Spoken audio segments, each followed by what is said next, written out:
Kicking off my 30 and 30 manga part 2 with a dud.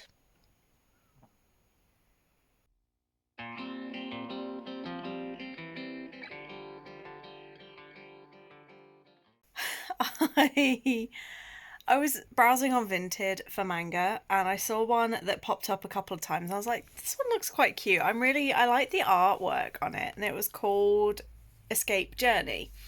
I was like, you can tell it's boys love, and I was like, I want to give it a go. Can we please, Japan, have more queer and gay manga written by queer and gay authors? Because this women writing and fetishizing boys' love is really starting to get on my nerves, because they always have, like, I don't know, it's just always done in a really shitty way. Like, this one was fine. The artwork, so pretty. I loved it so much. There were some really cute moments. And then all of a sudden, out of nowhere, they just started to physically attack each other. And then one of them decided to start. And it was like, they were like, no, no, don't do that. And then they did. And I was like, what the hell? They make it see. And then it was like, oh, I love him, even though he did that to me. Like, what?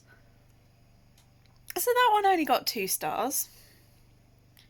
I wanted to rate it higher because of the art, but honestly, it was just so out of place and so unnecessary and so unneeded. So yeah, we're the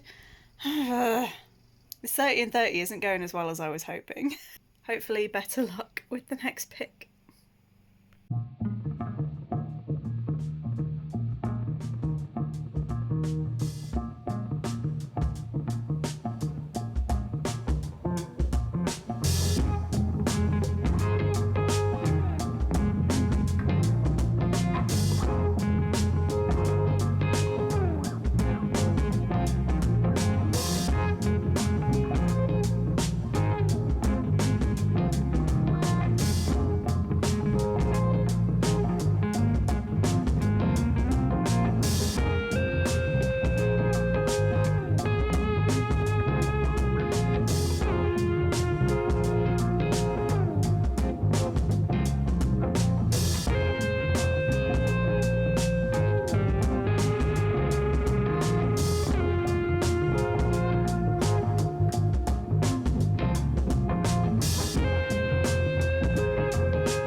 I've read volume 1 of Gachia Kuta. This is a world where basically everyone gets rid of their junk, and there's this place where they try to make everything has to be pristine and perfect and immaculate. So anything that's deemed, like you get a stain on a t-shirt, they deem that rubbish and get rid of it. And then in this area, they've also got the slums that is inhabited by people who are descended from criminals and things like that. But they've tried to better their reputation, because they're like, just because the people who were originally sent here were criminals doesn't mean that we are criminals. But their reputation was kind of destroyed by our main character's dad, who was a murderer and was then executed for being a murderer. So basically, Rudo is just kind of ostracized by everyone because of the reputation of his dad. And the way that these people are executed is they are thrown into the pit, which is basically like this hit hole that drops into nowhere. But Rudo was, after his dad was executed, he was taken in by this guy whose name I can't remember. And basically, Rudo has this problem with his hands where they're like black. And he said it's something that his dad did to him or caused. And so the guy that's raised him has sort of looked after him and has helped him control the pain and the problems with his hands by giving him these special gloves. And he's also been told that if things are used enough and if you use an item and love an item enough, that item will acquire a soul. Insert current time. And the guy that raised him is murdered. He is then captured at the scene of the crime, mistaken for the murderer, and is then executed and dropped into the pit. He wakes up at the bottom of the pit and realizes that he's fallen into a new world where all of the rubbish and all of the junk has ended up here. And because they've been neglected, abandoned, unwanted, and all those negative energies, they have become negative souls, and some of them have become monsters. He then discovers that the blackness of his hands is actually an ability that he has where he can imbue items with his energy and basically turn them into weapons and fight these monsters. And I was kind of like, this is a bit all over the place. This is a bit crazy sounding. But once I was reading it, I was like, okay, this is actually really good. It was like the art was a bit messy at times. It's not sort of the style of art I tend to go for.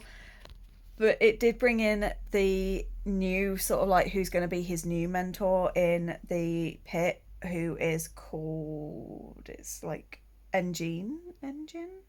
And yeah, I think it could be good. It was fun. It was a little bit like, as tends to befall a lot of first volumes, it was almost too much world building and sort of trying to throw us into the world rather than give us a little bit of a gentler introduction.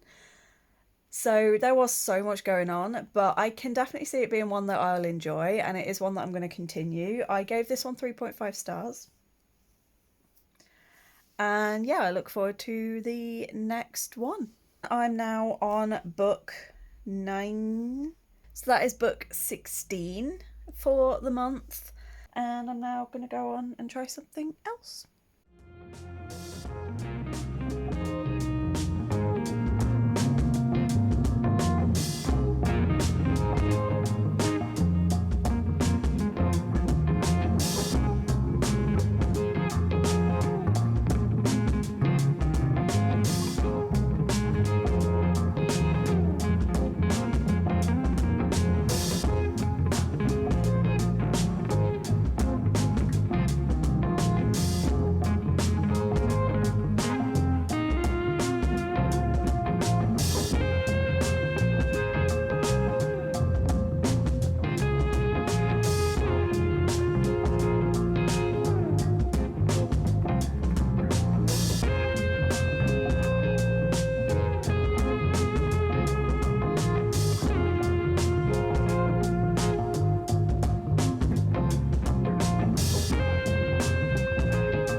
Mint Chocolate Volume 1. I saw this one really randomly on Forbidden Planet today. Sometimes Forbidden Planet has some good sales and some good items, and they did.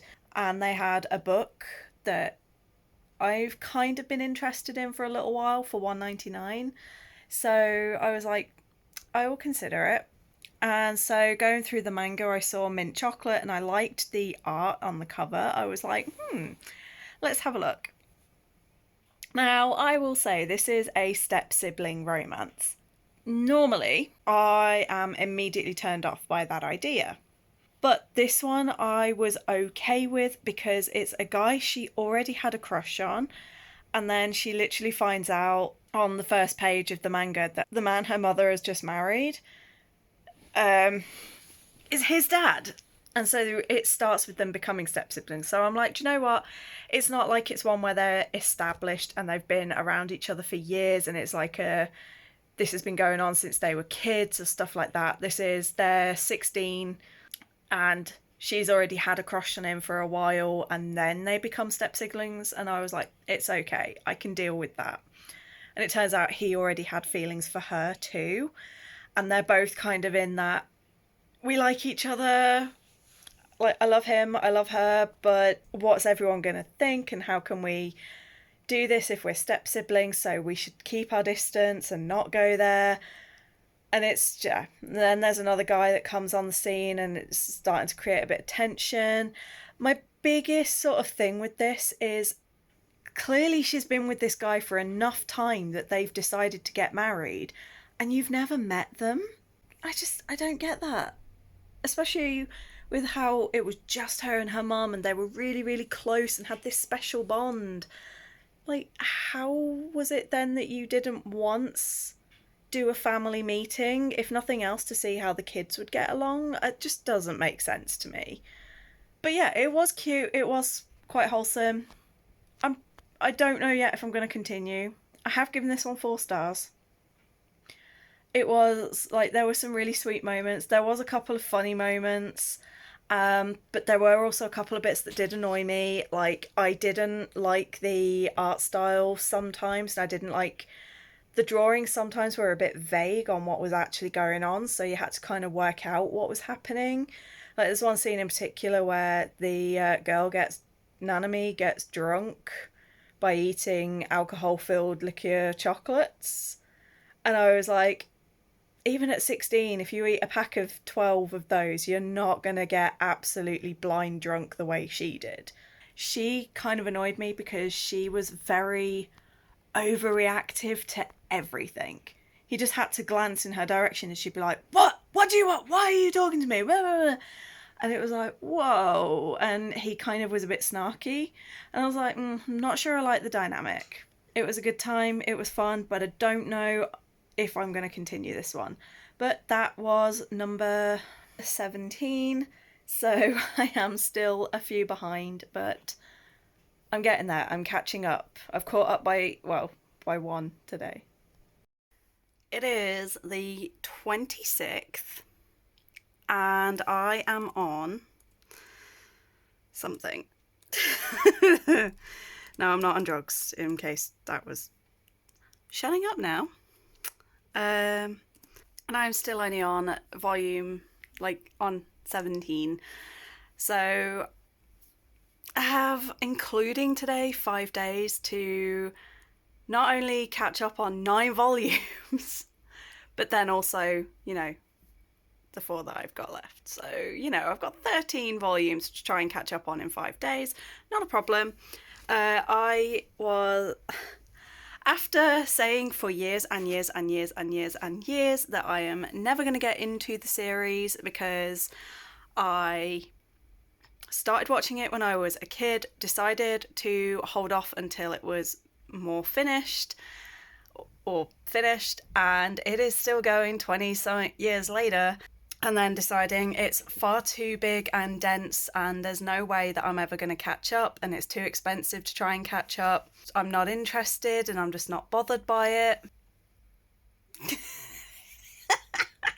I mean, I blame the live action because it was just so good, and I've decided that actually I do want to read it. And the reason I've gone with the manga rather than the anime, I kind of like the idea of eventually having an entire bookcase full of these. But luckily I was on a video call with some friends and Siobhan was like, oh, I have the first volume, the first 3 volumes, if you're interested. And I was like, yes, actually, I am interested.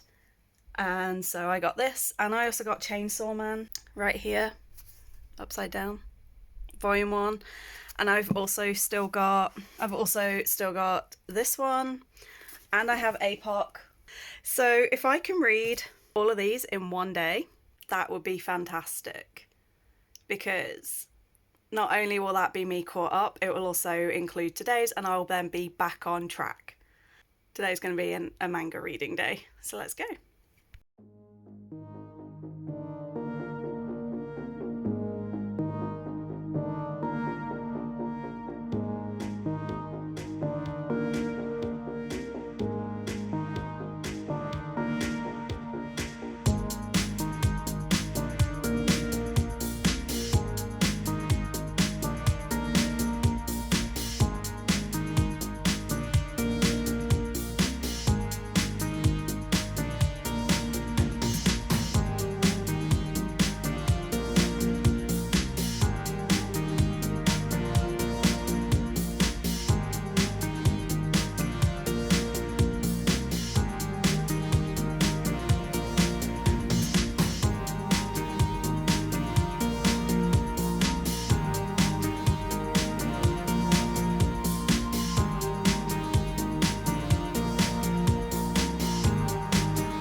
Okay, APOC Volume 1.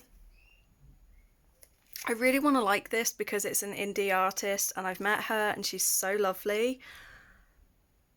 But it's just very poorly explained. And obviously this is only the first 2 chapters. It's not even like the full first volume. So I'm at least going to try and find the first volume or whatever is available online, because she does have her website on the back. But I have given this one 3 stars because I like the art and I like the concept. There is one big inconsistency that annoys me, in that it says on the back the year is 2045. The introduction says it's 2035, and then it says 7 years later. I know it's only little, but it's kind of like, it's a very simple thing. And little inconsistencies like that is why things like having editors is really good. So yeah, and the story's a bit disjointed. It's not brilliantly explained. Like, I've worked out that she is possessed by death, and there's another guy, Robert, and that, for me, anything with the name Rob these days, or Robert, I'm just kind of like, I switch off because of that's my ex's name, and eventually I'll probably get over that, but it's still kind of, I have a bit of a mental block when it comes to characters with that name. And I think he's War, because he's like a gang leader and does like cage fights and things like that. I think I need another couple of chapters to really get into this, because like I said, the art is good and I like the concept of the story. It's just some of it's not entirely clear who the organization is, and what they're up to. That's very vague at the moment, and it's not necessarily clear that if we weren't told on the back that they're possessed and stuff. So yeah, it needs a little bit more time to really get into the story and hopefully get a bit more background and information. I know I don't like info dumping and I don't like that, but there could have been a little bit more information put in, especially when you're only doing the first couple of chapters. But anyway, that is done. So that's the first of 5, 6 things done today. And I'm going to try and get the big one done this evening. So yeah, volume 1, 2, and 3 of One Piece. Let's go.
volume 1, 2, and 3 of One Piece is done, and other than the fact that I now have a pretty bad headache because the stupid wankers next door have had a party going since 1 p.m. and only turned the music off about 10 minutes ago at 11 o'clock at night, and have been blasting their music so the whole street can hear it all fucking day.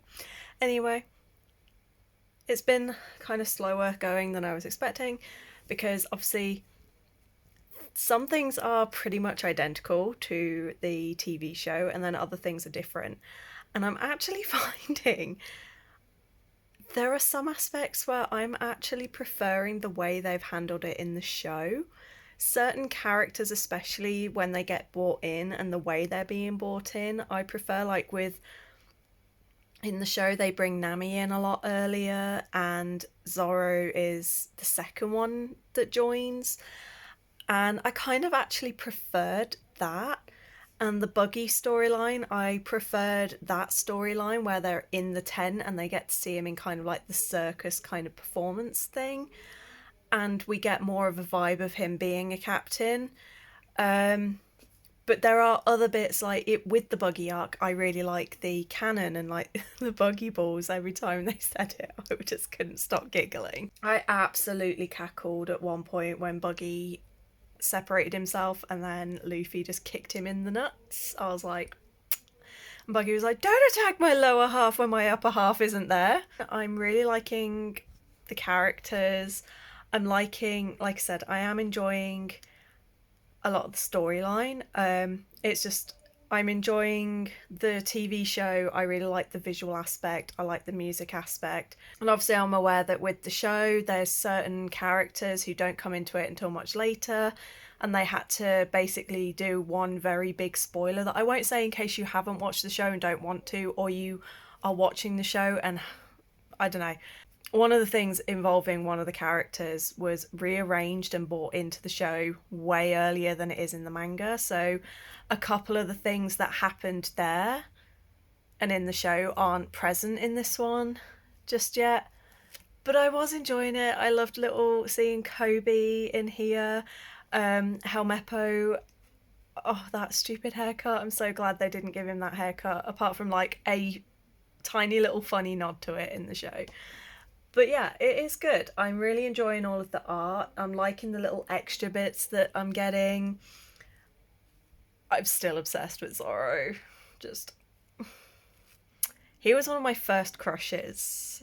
Some of my very, very first crushes I remember were Duo Maxwell from Gundam Wing, Inuyasha, Kai from Beyblade, Vegeta from Dragon Ball Z, and Zoro from One Piece. They were like my sort of 8 to 10-year-old me's first kind of crushes. And I mean Buggy. Buggy is kind of like, oh, Daddy Clown. But yeah, I enjoyed this humour. I love Luffy. Jinty, what are you doing? What are you doing? Hey. Yeah, so normally characters like that annoy me, but he is just, it's so hard to not like him. And I think, again, one of the things that put me off with the anime was both the Japanese and the English voices. Fantastic, but also very annoying, and I didn't like how sort of shouty and loud his character is, whereas obviously in this, you can't hear him. It's on paper. So it's like not as annoying and it's not constantly loud and shouty. And yeah.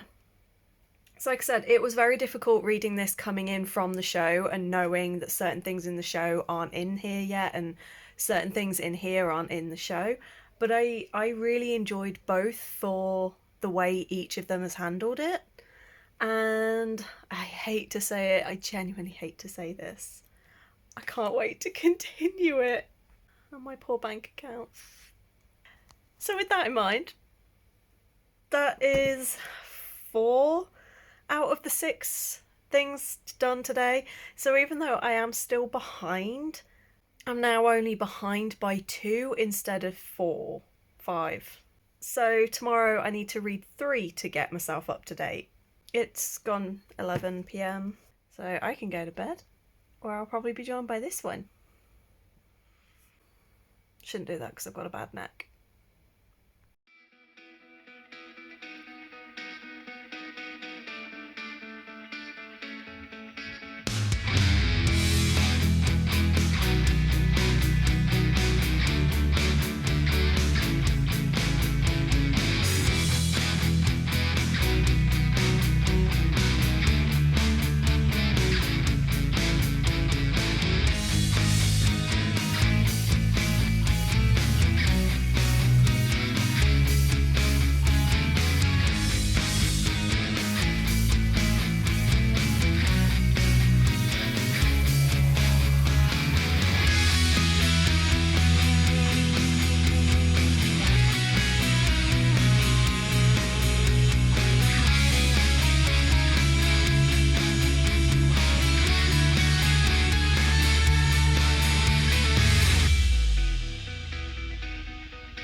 We are in the 20s. Technically, we're on 22 with this one. I just counted and I've already forgotten. This is number 22, Chainsaw Man. I'm struggling to rate this one because it's funny and it's fun and it's kind of giving me the kind of vibes of Jujutsu Kaisen with the sort of the banter and the humor and the fact that it gets serious, and when it gets serious it's not afraid to be kind of brutal and vivid. We've got the main character Denji, who he's grown up super poor, he's never been to school, he has never even eaten like bread with butter and jam. He's used to eating plain bread and nothing else. And the only friend he has is a little chainsaw demon buddy. And then he basically works as a devil hunter until the guy that he works for double crosses him and kills him, and he ends up becoming Chainsaw Man. Now, I really enjoyed the story. I loved the lore with the devils, especially like with the naming of the devils, because they're named after objects and what they are. So there's things like a car devil, there's a pepper devil, a tomato devil.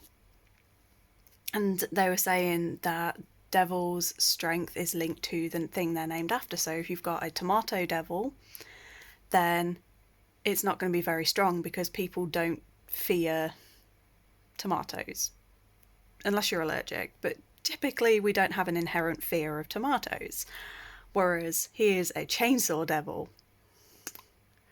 so it's natural instinct to be very afraid of chainsaws and the damage they can do, which means he's quite powerful.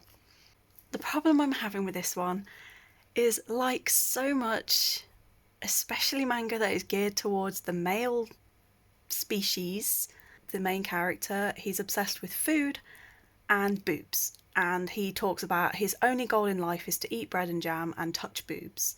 At least 70% of his thoughts and what we've had from him so far is his obsession with boobs and breasts and touching a woman and being with a woman. And it's like, okay, we get it, you want to be with a woman, why is that your only personality trait right now, that you are obsessed with food and you want to be with a woman? and it's making me not like his character very much.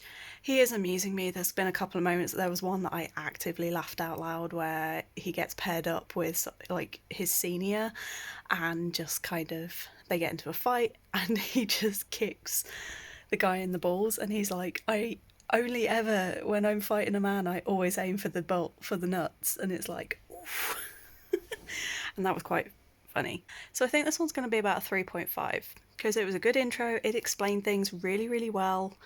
It's quite often that I get to the end of the first volume and I'm still not sure about what's going on or what the world is about, but this one I know exactly who is who, I know what the world is about, I understand how things work in this world. So it's intriguing enough for me to want to continue, but I'm just really hoping that the main character strays away. But I'm intrigued by the cast, I'm intrigued by the story, I'm intrigued by the world, so I will continue, and I am going to give this one 3.5.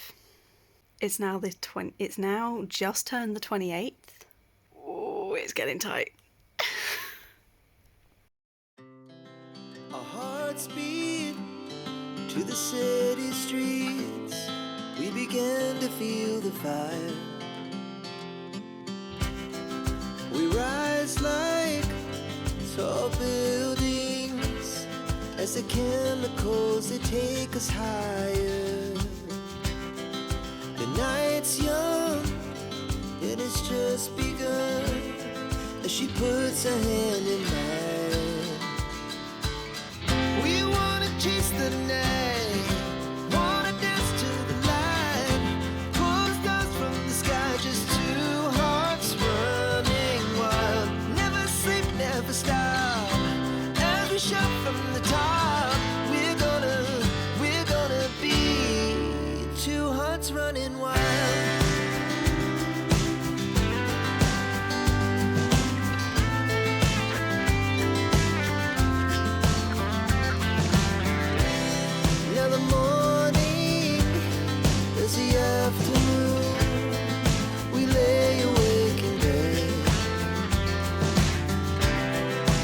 So loud as the hours pass, we're gonna do it all again. We wanna chase the night, wanna dance to the light, pull stars from the sky, just two hearts running wild. Never sleep, never stop, as we shout from the top. We're gonna be.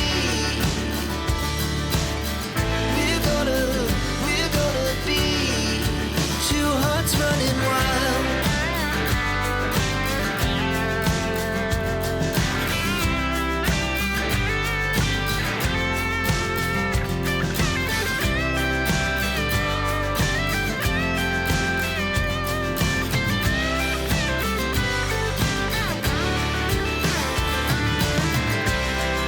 The moonlight, summer sky, it was the best we ever had.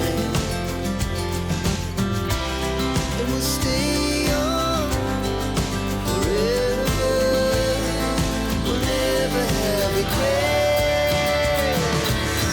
We wanna chase the night, wanna dance to the light, pull the stars from the sky, just two hearts running wild. Never sleep, never stop, as we shout from the top.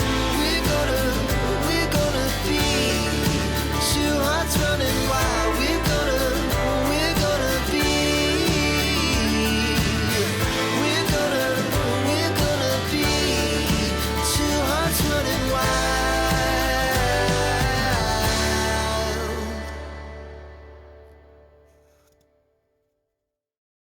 Number 24, Your Name, Volume 1. I was a bit unsure about this one. I picked this up in Edinburgh and it was a very much a whim buy. Two students, or two kids who they both yearn for more in their life. She's from a very small town. She's kind of like a country bumpkin and wishes that in her next life she could be a Tokyo boy. And he's a Tokyo boy who kind of wishes that his life was just a bit more quiet and serene and calm. And they end up swapping bodies with each other. It's kind of like when they fall asleep, they swap bodies for a day, and then the next time they sleep in the other body, they go back to their original body.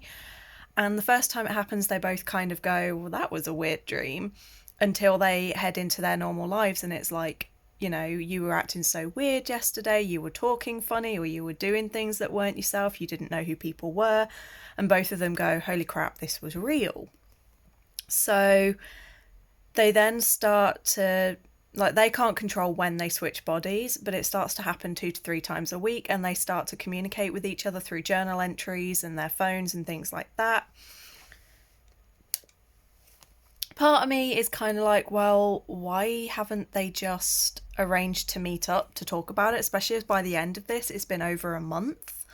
I'm like, surely they would have swapped addresses or arranged to meet up. Unless they live on opposite ends of the country, then I can kind of understand, because, you know, travel and teenagers might not be able to afford it or have the time to do it. But they could have, like, done a video call in this day and age. So I'm a little bit like, well, surely there's better ways for them to communicate and discuss this. And there was a little bit, like, I like that we got a bit about each of them and what their lives are like, and why we got that comparison with their lives. That was all good. It was quite amusing for their reactions to realising that they were male and female. That was quite funny. And yeah, I am intrigued by this one. I have heard things about this series, though, that it's really sad at the end, and I'm like, oh, do I want to go down this route? So I'm going to give this 4 stars, because it was a really good introduction. I know who the characters are. I like all of the side characters. I just kind of feel like there was a little bit of a logic issue in how they're communicating, and it was also not always clear what's going on her side of things. Like, there's a politician. Is that her dad? I'm not quite sure. It wasn't entirely clear, but that is book 24, and that means I'm now only 4 behind. Well, I need to read 4 to catch up, so I'm 3 behind, and then I've got to read today's, and I currently have Ow. I currently have 3 books in my possession that are right here, and I've got a couple online, so my aim is to catch up by the end of today, or at least try and catch up a bit more. But yeah, on to the next.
I'm not saying much about this one because I will be reviewing it more thoroughly for my wholesome manga vlog.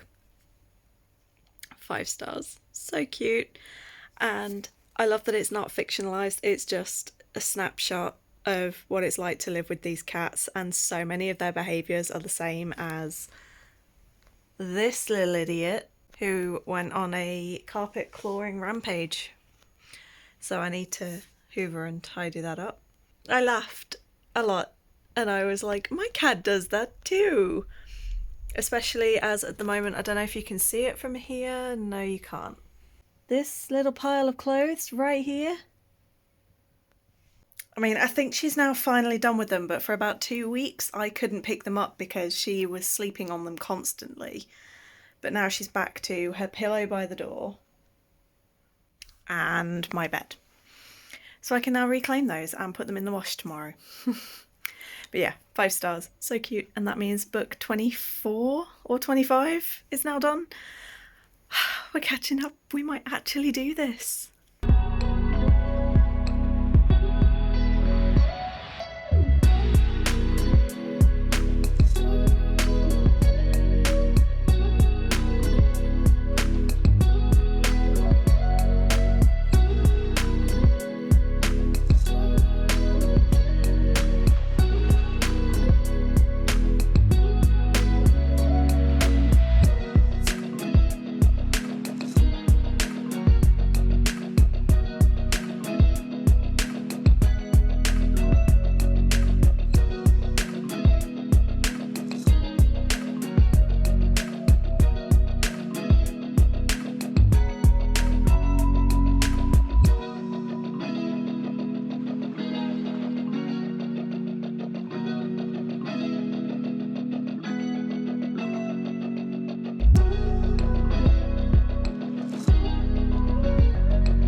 2 more done. Blue Lock and Our Dining Table. Blue Lock is a football one, which I was or soccer, and I was kind of like, I don't like football in any way, shape, or form, so why am I reading this? And I went with it because I actually really do enjoy sports manga for some reason, and sports anime. I definitely, after reading this one, I am enjoying it, but I really don't like the art style. I think I only rated the art style a 5 out of 10 because it was very exaggerated to the point that it was quite difficult to see what was going on and discern what was happening and who was who. So I think it's one that I will probably watch the anime of, if I'm honest. And yeah, with this one, it's 300 forward strikers from various high schools in Japan who have shown to have potential, and they are entered into this new scheme where, because Japan have always performed really badly at the Football World Cup, it's sort of like a way to try and improve Japan's chances. So they've entered into this like academy thing, and they're told you've got however long it is, and you are going to be whittled from 300 eventually down to 5. And basically, if at any point, if you are kicked out of if you don't make it into the top 5, you then forfeit any opportunity to ever play professionally for Japan. So it's obviously like, for some of them, they are reluctant to even take part in the first place because they're like, well, I don't want to miss the chance. But then they're told, if you leave now, you will also forfeit. So it's kind of like, if you don't take part, you will never play for Japan. If you do take part, you only have like a very, very, very low % chance. But it's just kind of like this extreme camp to make the best striker and try and become one of the best in the world.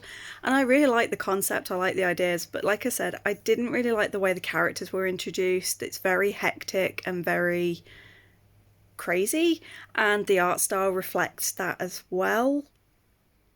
So I am definitely going to try the anime at some point. I gave it 3.5 stars though, so it wasn't too bad. And then I didn't record any footage because I included it in my very first wholesome manga vlog. So if you want to see some footage of Our Dining Table by Mita Ori, you'll have to go to the wholesome manga vlog and check it out on there. But I reread that last night. It's still 5 stars. It is still super cute, super wholesome. I loved it. And it's still definitely one of my favourites, and I'm glad that I reread it, especially as I'm rereading it for my 5-year celebrations on YouTube. So that one was really sweet and wholesome, and it just follows these 2 brothers who meet Yutaka, who is an office worker who has his lunches every day he eats alone, because when he was younger, his parents died and he was adopted by distant relatives, and their kids wouldn't accept him. And one of the ways that they made him feel bad and not welcome and not accepted was to basically say that he was an awful person to eat with. So he's got this really big complex around food and eating around people, and these brothers help break down the barriers, and on the way he falls in love with Minoru, who's the older brother, and Tane, the younger brother, is just the most adorable little boy on the planet. And I love that at the end we get a very tiny chapter showing Tane as a teenager. Just too cute, too wholesome. I couldn't cope. I loved it so much. So that one's still 5 stars. Absolutely loved it. It's one of my favourites, and it's probably the number 1 that I would recommend as a first-time manga reader, because it's short, it's sweet, it's cute, it's not got overly complicated ideas behind it, it doesn't have loads of side panels and side notes. So it's a really nice, easy one to get into if you're a beginner manga reader. And it's a standalone, so you don't have to like be daunted by a series. That brings us up to 27. It's now the 30th, which is the final day, and In the past week, I've gone from being about 10 behind to now I'm only 2 behind. So all I've got to do for today is get through the final 3. I should be able to do it.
I have now read volume 1 and 2 of My Lovesick Life as a 90s Otaku, and I was right. They were so nostalgic.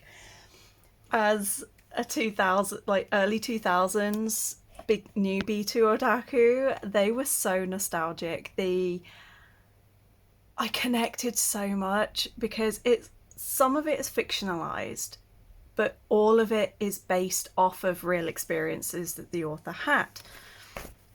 The only sort of fictionalized bit is when she was a teenager. She had this pen pal, and so she's done a side storyline with that where it turns out the pen pal is actually a male, and she said that bit is fictionalized, that character is fictionalized.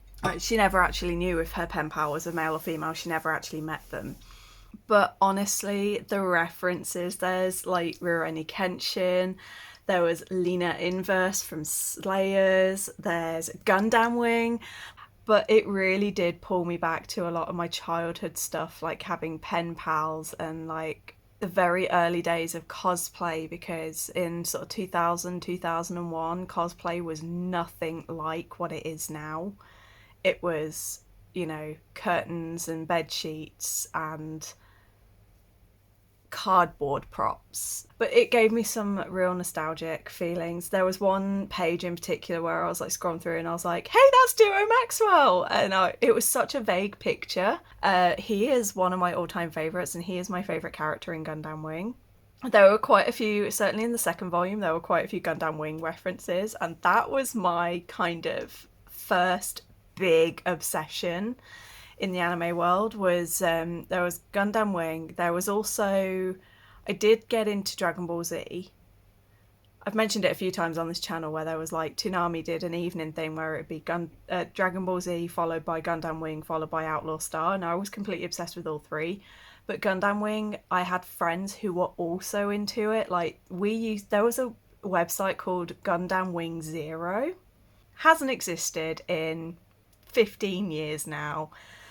And I still miss it because it had hundreds of screenshots from every single episode. And me and my friends we'd watch the episode and we had scrapbooks where we collected the pictures. I used to use the pictures to make music videos on YouTube. Oh, it was just it was definitely reminding me of what it was like back in those early days. I can see in some of my all-time favourite series talked about, and when in the second volume, her and her friend go to a convention, and I suddenly realised, I was like, oh my god, her friend is cosplaying Dorothy. I thought Relina at first. Then I was like, no, the hair's wrong. And then I realised she was cosplaying Dorothy. Either Relina or Dorothy from Gundam Wing, and I was like, oh my god. So yeah, there was like Sailor Moon references, Rurouni Kenshin, as I said already, Slayers, Gundam Wing, and I was just, Ranma was mentioned or shown, and I was just like, oh my god. And also just even the little things like where she was talking about the things I used to do day to day, and some of her thoughts and feelings on what it's like to be an otaku and to feel like almost ashamed of it and trying to hide it to act cool and to be more normal. And I went through all of that.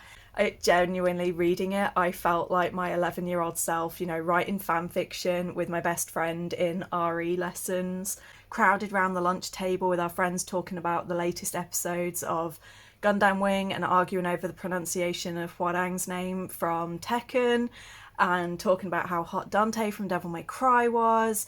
And then there was like memories of hanging out at my friend's place, reading Card Captors and Sailor Moon for the first time and learning how to read manga, going to the library and petitioning for them to increase their manga selection, and then getting nominated and brought in on the library at 14 years old to curate their manga collection for them, and being given a budget of like £500 specifically just to get manga.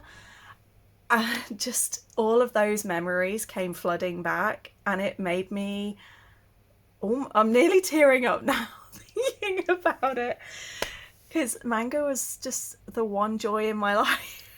Why am I? Needless to say, well, actually, they both got 4.5 stars. But I'm wondering if I should boost them for 5 because of how it's making me react. But it definitely did bring it brought back some of the bad memories as well, like the bullying, the teasing. So yeah, there's but with those two, that means that's books 28 and 29 done, which means we now only have one final book to get through that's upside down. One final book to get through. It's 9 p.m. now, and let's get this done. Let's get our 30 and 30 done on the 30th.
We're done.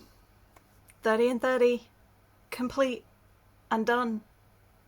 I'm genuinely shocked I actually did it. Like, oh my god. This one, the art style is gorgeous. I love how almost whimsical it is, and it kind of feels like it's been done with like a quill or a very like a fountain pen. It feels very almost scratchy. And no, that sounds weird, but the art and the pen strokes are just very scratchy. And it did give like this really dark gothic whimsical feel. So the characters were beautiful and I really loved how they were drawn. But it's just very vague on exactly who they are, how they got into that situation. It kind of gets explained as you go, but not quite to the level I was expecting or hoping for. And so it's a very, very slow world build. And then the ending was kind of just like, where did that come from? Who's this? What's going on now? So, you know, not so sure about this one, and I gave it 3.5 stars, and I don't know if I'm going to continue it, but it was quite cute, so I don't know, we shall see. So there you have it, that is my 30 in 30. I've got my stats up here, and we've got, so 30 books, obviously. One of those did turn out to be a DNF, but I did read enough of it that I'm counting it, because I read half of it. We had 3 2.5 stars, so at least none were lower than a 2.5, so that's kind of good. But we had 3 2.5s, 1 3-star, 7 3.5 stars, 10 4-stars, 5 4.5 stars, and finally 3 5-stars, which honestly, when I look at like my yearly stats, that's usually about how it works out, around about 10% tend to be ranked low, 10% are a 5-star. So that's pretty on par with what I would go for. I would say some of my favourites for the month, absolutely my reread of Our Dining Table, Yakuza's Guide to Babysitting, completely. That I think has to be my favourite from this entire month because it was just so cute, so wholesome, and I am a bit of a sucker for stories involving like bad gangster, criminal, scary men who have a soft spot, especially when it's like aimed towards children and things. And then probably the most surprising would be Brutal. I genuinely expected to DNF it, and instead I got to volume 5 and was like, why am I enjoying this so much? And it's made me kind of question everything I know about myself. So yeah, it was a really good month. There's been some misses, some that I won't continue, but definitely series I started and plan to continue are Boys Love BL Metamorphosis, The Yakuza's Guide to Babysitting, Brutal, Gachiakuta, One Piece, Chainsaw Man, Your Name, My Cat is Such a Weirdo, and My Lovesick Life as a 90s Otaku. So there's 9 out of 30. Like, obviously I didn't start 30 different things. I started like 18, so half of those I plan on continuing. That's not a bad amount. So I'm excited, and it was a really good month, and I'm glad that I did it. I did really badly on the actual Asian readathon that I had plans to do, but you know, it is what it is. And I've been wanting to do a 30 and 30 challenge for a while now, and also because of doing this, it now means that I am over halfway to my 100 manga goal for the year, so that's quite nice. I'm kind of ahead of myself, and doing this 30 and 30 also means that in terms of my overall yearly challenge, where I've got 100 manga and 50 novels, on both of those I'm now ahead. So yeah, it's looking good to finish that goal, hopefully before I head off to Australia at the end of the year. That would be nice, but otherwise, yeah. But it's good, and I had a really good time. I had a lot of fun. Let me know if you've ever taken part in a challenge like this. How did it go for you, or if you are now considering it? What are some of your favourite mangas, and if there's any that I've not read in here and you think from what I've said I might like to give a go, please fire some recommendations. But in the meantime, don't forget to check out my Patreon. Don't forget to check out the Adventure-a-thon mini around that is happening from June to August. And I hope you're all good. I hope you're staying safe. And until next time, bye.